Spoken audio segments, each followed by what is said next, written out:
Okay, example 3, solve 15 parentheses 4 minus 5x equals 16 parentheses 7 minus 3 plus 10. Now, before I do the distributive property here, I notice 7 minus 3 is equal to 4. I could distribute if I wanted to, but just know that if you can evaluate inside those parentheses, you're allowed to do it that way also.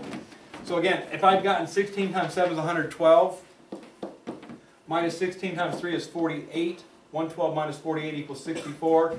16 times 4 also equals 64. So take your pick.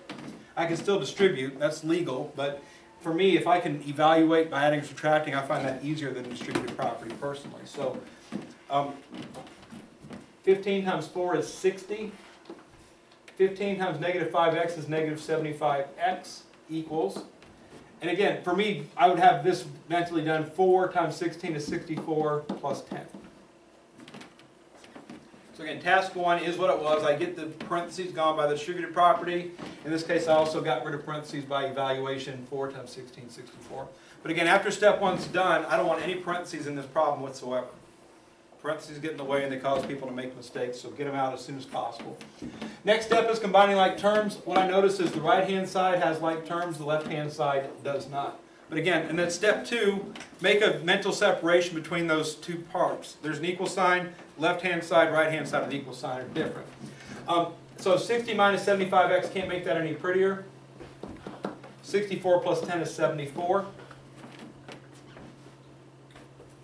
And then 60 minus 75x equals 74. This is the only x term, so it makes sense to get everything that is next to this side. So if I just slide the 60 over here, positive 60 here, moves over as a negative 60 there. X stays negative 75x.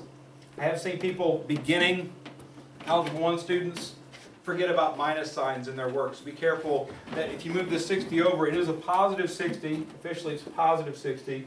Moves over as a negative 60. The 75x is negative 75x. It stays negative. 74 minus 60 makes 14. Subtraction because the signs are different. Positive because 74 is bigger than 60. And final step, I've got number, x equals number. Divide both sides by the coefficient of x, which is negative 75.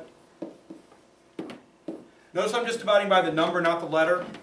Okay, it's something x equals. So whatever the something is, divide by the something, not the x. So x stays over here, divided by a number. 14 is the smaller of the two numbers, right? We got 2 times 7 is 14. Does 2 go into 75? No. Does 7 go into 75? No. So it doesn't reduce, so x equals negative 14 over 75. If you left it as 14 over negative 75, that's right also. I personally like my minus signs to be on top, so that's where I usually put them in the final answer. But if you circled this right here, I wouldn't count it wrong.